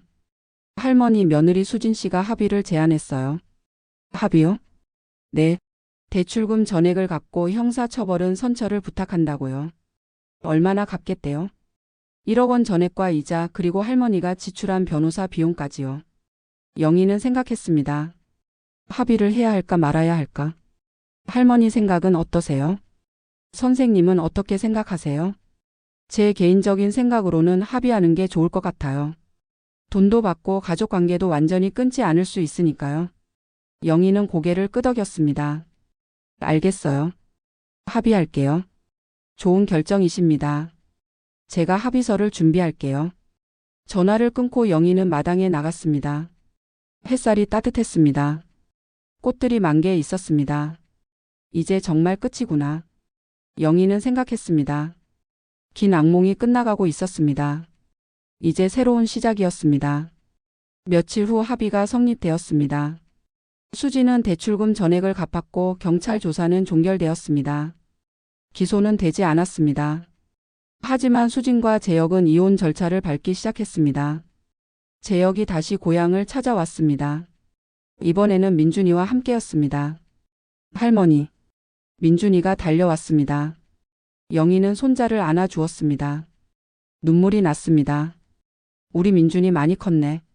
할매 보고 싶었어요. 나도 보고 싶었어. 영희는 손자를 꼭 안았습니다. 이 아이만큼은 순수했습니다. 세상의 더러움을 모르는 아이였습니다. 재혁은 조금 떨어져서 모자를 바라보았습니다. 그의 얼굴에는 미안함과 슬픔이 가득했습니다. 엄마, 수진이랑 이혼하기로 했어요.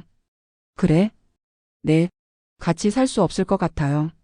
엄마한테 그런 짓을 한 사람이랑은. 영희는 복잡한 심경이었습니다. 아들의 결혼이 깨진다는 것. 손자가 한부모 가정에서 자란다는 것. 하지만 어쩔 수 없었습니다. 민준이는 네가 키울 거야? 네. 제가 키울게요. 엄마 도움이 필요하면 부탁드려도 될까요? 영희는 잠시 생각했습니다. 그래. 도와줄게. 하지만 조건이 있어. 무슨 조건이에요? 나는 이제 내 인생을 살 거야. 니네 집에 들어가서 사는 건 안 해. 대신 가끔 민준이 보러 갈게. 알겠어요, 엄마. 그것만으로도 감사해요. 재혁은 고개를 숙여 인사했습니다. 영희는 아들의 머리를 쓰다듬었습니다. 재혁아, 힘내. 네 인생 잘 살아. 네, 엄마. 그날 저녁 세 사람은 함께 저녁을 먹었습니다. 영희가 직접 만든 음식이었습니다. 재혁은 맛있게 먹었고 민준이는 할머니 밥이 제일 맛있다고 했습니다. 할머니, 여기서 살 거예요? 민준이가 물었습니다. 영희는 고개를 끄덕였습니다. 응, 여기서 살 거야. 자주 올 수 있어요? 그럼 자주 와. 맛있는 거 많이 해줄게. 민준이는 환하게 웃었습니다. 그 웃음을 보며 영희도 웃었습니다. 재혁과 민준이가 떠난 후 영희는 혼자 마당에 앉았습니다. 별이 떠 있었습니다. 반짝이고 있었습니다. 이제 나도 다시 빛날 수 있을까? 영희는 생각했습니다. 70년을 살면서 너무 많이 상처받았습니다. 하지만 이제는 다릅니다. 이제는 자신을 지킬 수 있습니다. 그날 밤 영희는 박진희 의사에게 마지막 전화를 했습니다. 선생님, 그동안 정말 고마웠어요. 아니에요, 할머니. 잘 지내시죠? 네, 잘 지내요. 이제는 소리도 안 들려요. 며느리 목소리도 요양원이라는 단어도. 다행입니다. 정말 다행이에요. 선생님 덕분이에요. 선생님이 아니었으면 나는 정말로 무너졌을 거예요. 할머니가 강하셨어요. 저는 조금 도와드린 것뿐이에요. 영희는 눈물을 흘렸습니다. 고마움의 눈물이었습니다. 선생님, 나는 이제 괜찮아요. 복수 대신 제 삶을 되찾았어요. 정말 잘하셨어요. 그게 최선의 선택이었어요. 네, 알아요. 이제는 행복하게 살 거예요. 응원합니다, 할머니. 항상 건강하세요. 선생님도요. 전화를 끊고 영희는 하늘을 올려다보았습니다. 달이 밝게 빛나고 있었습니다. 그리고 그 주변으로 수많은 별들이 반짝이고 있었습니다. 영희는 미소 지었습니다. 자신도 저 별처럼 빛날 수 있을 것 같았습니다. 어둠 속에서도 상처 속에서도. 그리고 영희는 알았습니다. 며느리가 몰래 후견인 신청을 한 것도 자신의 재산을 노린 것도 모두 알고 있었습니다. 하지만 영희는 이미 준비가 되어 있었습니다. 부동산은 신탁회사에 맡겨져 있었고 예금은 안전한 곳으로 옮겨져 있었습니다. 며느리가 손댈 수 있는 것은 아무것도 없었습니다. 영희는 현명했습니다. 당하고만 있지 않았습니다. 자신을 지켰습니다. 그리고 승리했습니다. 이제 영희에게는 새로운 삶이 기다리고 있었습니다. 자신만의 삶. 누구에게도 짓밟히지 않는 삶. 행복한 삶. 영희는 방으로 들어가 침대에 누웠습니다. 편안했습니다. 오랜만에 느끼는 평화였습니다. 눈을 감자 꿈이 찾아왔습니다. 이번에는 악몽이 아니었습니다. 아름다운 꿈이었습니다. 꽃밭을 걷는 꿈. 햇살이 따뜻한 꿈. 웃고 있는 자신의 꿈. 영희는 꿈속에서도 웃었습니다. 진심으로. 행복하게. 그리고 아침이 왔습니다. 새로운 날이 시작되었습니다. 영희의 새로운 인생이 시작되었습니다. 여러분, 오늘 이야기 어떠셨나요? 괜찮으셨다면 구독과 좋아요 꾹 눌러주세요. 그리고 어디서 이야기 듣고 계신지 댓글로 남겨주세요. 시청해 주셔서 감사합니다.